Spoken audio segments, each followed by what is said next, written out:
नमस्कार, आप देख रहे हैं सी न्यूज भारत और मैं हूं आपके साथ ज्योति अरोरा। वक्त हो गया है न्यूज बुलेटिन का, तो आइए नजर डालते हैं इस वक्त की बड़ी खबरों पे।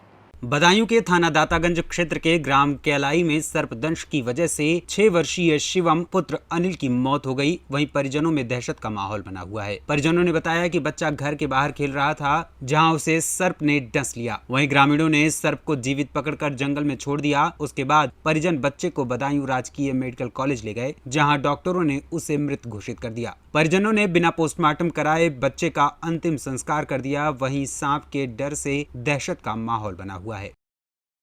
बदायूं से सी न्यूज संवाददाता राजकुमार शर्मा की रिपोर्ट।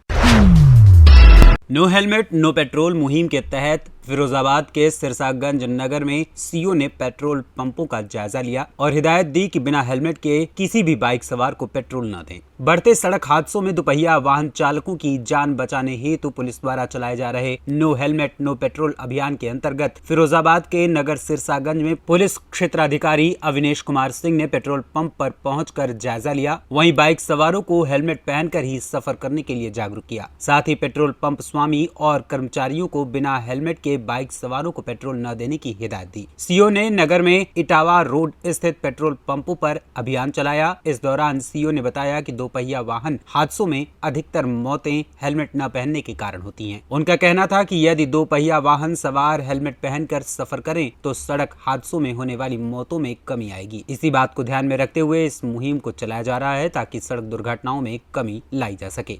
घटनाओं में जो अपने परिवारजन को लोग खो देते हैं, उसमें एक जो सेंसिटिव एंगल है और लोगों को जागरूक करने का अभियान है कि बिना हेलमेट के पेट्रोल नहीं देंगे, उसकी जो लागू करने के लिए हम लोग तत्पर हैं। और हम सब अपने क्षेत्रवासियों से अपील करेंगे कि लोग हेलमेट पहन के निकलें तो उनको तभी तेल मिलेगा। फिरोजाबाद से सी न्यूज संवाददाता आशीष उपाध्याय की रिपोर्ट। मोतिहारी के नरकटिया विधानसभा क्षेत्र के विधायक एवं बिहार सरकार में राजद कोटे से विधि मंत्री डॉक्टर शमीम अहमद के गांव जाने वाली सड़क का पुनरुद्धार प्रधानमंत्री ग्रामीण सड़क योजना के तहत होगा, जो PMGSY फेज 3 के तहत बनने वाली जिले की पहली सड़क होगी। वहीं मंत्री बनने के बाद अपने गाँव जाने वाली सड़क के पुनरुद्धार का शिलान्यास विधि मंत्री डॉक्टर शमीम अहमद और भाजपा के प्रदेश अध्यक्ष सह स्थानीय सांसद डॉक्टर संजय जायसवाल ने संयुक्त रूप से किया। सड़क के पुनरुद्धार का शिलान्यास वैदिक मंत्रोच्चार के बीच नारियल फोड़कर दोनों नेताओं ने सड़क निर्माण कार्यक्रम की शुरुआत की। इस अवसर पर दोनों नेताओं का स्थानीय लोगों ने शिलान्यास को लेकर भव्य स्वागत किया।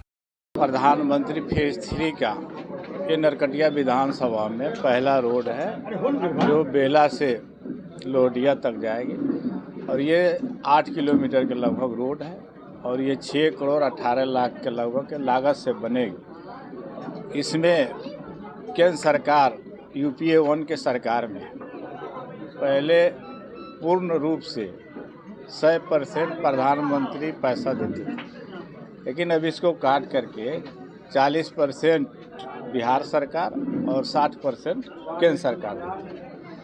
तो ये बिहार की विकास की कमी हो रही है। तो मैं चाहूँगा हमारे माननीय MP साहब भी हैं यहाँ पे, तो ये भी जोर लगाएं कि बिहार को स्पेशल पैकेज देने का काम करें, मांग करें। दूसरा मांग मेरा ये है कि छावड़ा दान हो करके रक्सौल और घोड़ा सहान दरभंगा होते हुए एक दिल्ली जाने के लिए ट्रेन होनी चाहिए। यहाँ से मेरा आप लोग मीडिया के माध्यम से MP साहब को मेरा संदेश है कि एक ट्रेन जो दरभंगा से होकर के छावड़ा दान होकर के जाए, क्योंकि बिहार में से लोग दिल्ली जाने में आसानी हो जाए। प्रधानमंत्री ग्राम सड़क योजना का फेज 3 शुरुआत हो गया है। आज पहली सड़क का हम लोग शिलान्यास किए हैं। इस PMGSY फेज 3 का फायदा यह है कि अब सड़क 5 मीटर 5.25 मीटर बनेगी, तो अर्थात 2 गाड़ियों के आने जाने की सुविधा हो जाएगी। तो जितने भी इस दोनों चंपारण के प्रमुख सड़कें हैं जो 5 साल से ज़्यादा पुरानी हैं, खास करके जो सड़क 10 साल पुरानी हो गई है, उन सभी को अब PMGSY फेज 3 में ले रहे हैं और फेज 3 में डबल लेन रोड बनने का प्रावधान है। मोतिहारी से सी न्यूज संवाददाता सचिन कुमार अंशु की रिपोर्ट। खबर संत कबीर नगर से है, जहां धनघटा क्षेत्र के हैसर बाजार मलौली सामुदायिक स्वास्थ्य केंद्र अधिकारी स्वस्थ रहे, ठेकेदार मस्त रहे, ऐसा ही देखा जा रहा है। मलौली अस्पताल सामुदायिक स्वास्थ्य केंद्र में मानक विहीन कार्य कराया जा रहा है। धनघटा तहसील क्षेत्र के हैसर बाजार विकास खंड अंतर्गत सामुदायिक केंद्र में अस्पताल का निर्माण कराया जा रहा है, जिसमें अस्पताल तैयार होना है। ग्रामीण भी आक्रोश में हैं। स्वास्थ्य केंद्र हैसर बाजार के अधीक्षक विनोद कुमार का कहना है कि कार्यदायी संस्था द्वारा मानक विहीन कार्य कराया जा रहा है, जिसके चलते कभी भी कोई भी बड़ी दुर्घटना हो सकती है। उन्होंने बताया कि इसके लिए उच्च अधिकारियों को सूचित कर दिया गया है। हाल ही में अस्पताल का निर्माण जिला अस्पताल पर भी कराया गया था, जिसका निर्माणाधीन भवन टूटकर गिर गया। कार्यदायी संस्था द्वारा लापरवाही पूर्वक मानक विहीन कार्य कराया जा रहा है, लेकिन अधिकारियों के कानों पर जूं तक नहीं रेंग रही है। मेरा नाम डॉक्टर विनोद राव है। कहाँ हैं अभी? हम सीएससी हैसर बाजार के अधीक्षक हैं। आपके अस्पताल परिसर में कुछ कार्य हो रहे हैं, मानक विहीन हो रहे हैं, आप उसको देखे हैं कि? हाँ, 20 बेड का कोविड हॉस्पिटल बन रहा है। हाँ। और कई बार इंजीनियर सीएमओ साहब इसका सर्वे कर चुके हैं। हाँ। हम तो डेली ही देखते हैं। हाँ। देखने को मिला अभी कि 2 ईंट नीचे है मिट्टी से, बाकी उसके गिट्टी नीचे है, तो इसका मतलब कि 8-9 इंच 10 इंच गड्ढा किए हैं, उसके ऊपर से दीवार चला रहे हैं। तो कितने दिन की वैलिडिटी रह सकती है दीवार की? ये काम लगभग 10 दिन से हो रहा है। हाँ। और आज कुछ लोगों ने शिकायत किया है कि काम जो है गुणवत्तापूर्ण नहीं हो रहा है। हाँ। तो मैंने इंजीनियर से बात किया। हाँ। तो कह रहे हैं कि अभी तो हमारी छुट्टी पे हैं। हाँ। वो परसों आएंगे। तो इनको बोले आप काम बंद कर दिया जाए, ऐसा हो रहा तो? हाँ, मैंने कहा है कि मतलब आप ठेकेदार से बात कीजिए, इंजीनियर और जो आपके सुपरवाइजर हैं। हाँ। हाँ। उनसे भी बात करके कि शिकायत मिल रही है, शिकायत का कारण हमको स्पष्ट करें। ये जानकारी आप जिलाधिकारी को भी दे सकते थे। नहीं, हम अभी यहाँ तो मेरी पहुँच नहीं है जिलाधिकारी। संत कबीरनगर से सी न्यूज संवाददाता रमेश चंद की रिपोर्ट। सुल्तानपुर लम्भुआ नगर पंचायत में नवमी के शुभ अवसर पर मैहर माता पूजा समिति के संरक्षक राजेंद्र अग्रहरी, अध्यक्ष कोषाध्यक्ष सतीश बरनवाल एवं अन्य पदाधिकारियों के नेतृत्व में 108 कन्याओं के भोज का कार्यक्रम रखा गया। हवन पूजन के बाद कन्याओं को भोज कराया गया और उन्हें पदाधिकारियों की तरफ से यथाशक्ति दान दिया गया। समिति के अध्यक्ष ने बताया कि कन्याओं को माता का स्वरूप मानकर कन्या भोज कराया जाता है। सच्चे मन से मां की भक्ति करने वालों की मुराद मां जरूर पूरी करती हैं, उन्हें सुख समृद्धि प्रदान करती हैं। इस मौके पर संरक्षक राजेंद्र अग्रहरी, अध्यक्ष सदा सुख अग्रहरी, उपाध्यक्ष राजकुमार यादव उर्फ राजू भाई इत्यादि लोग मौजूद रहे। पहले तो मैं अपना परिचय बता दे रही हूँ। मेरा नाम रेखा बरनवाल है। मैं बेटी बचाओ बेटी पढ़ाओ जिला सह संयोजक भारतीय जनता पार्टी।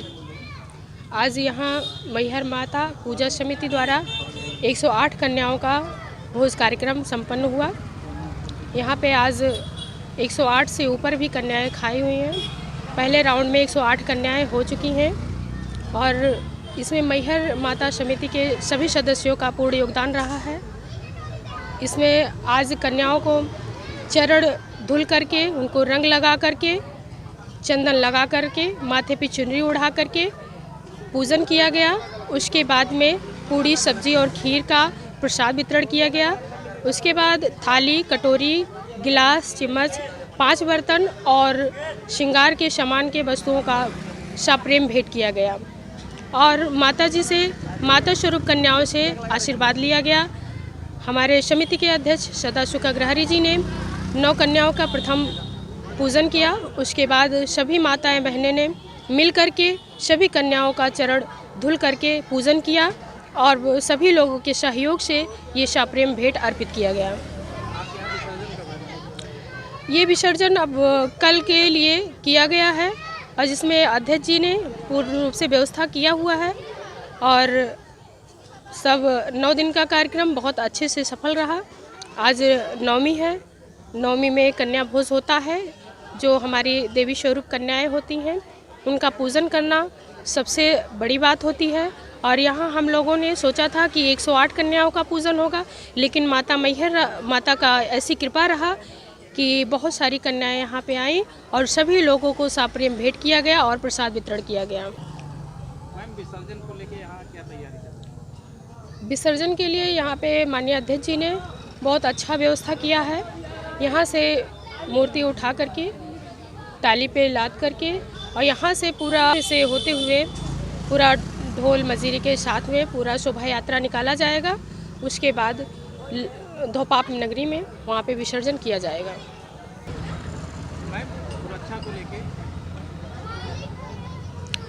सुरक्षा के दौर से यहाँ पे सब कार्य अच्छे से हो रहा है और यहाँ पे कोई अनहोनी की दृष्टि नहीं होगी और जिस तरीके से टाली से या पिकअप से किसी भी चीज़ से पूरी व्यवस्था किया गया है और हमारे यहाँ के जिम्मेदार अध्यक्ष, कोषाध्यक्ष और सारे समिति के सदस्य लोग सुरक्षा में लगे रहेंगे और सभी लोग बहुत हर्षोल्लास से विसर्जन का कार्य संपन्न कराएंगे।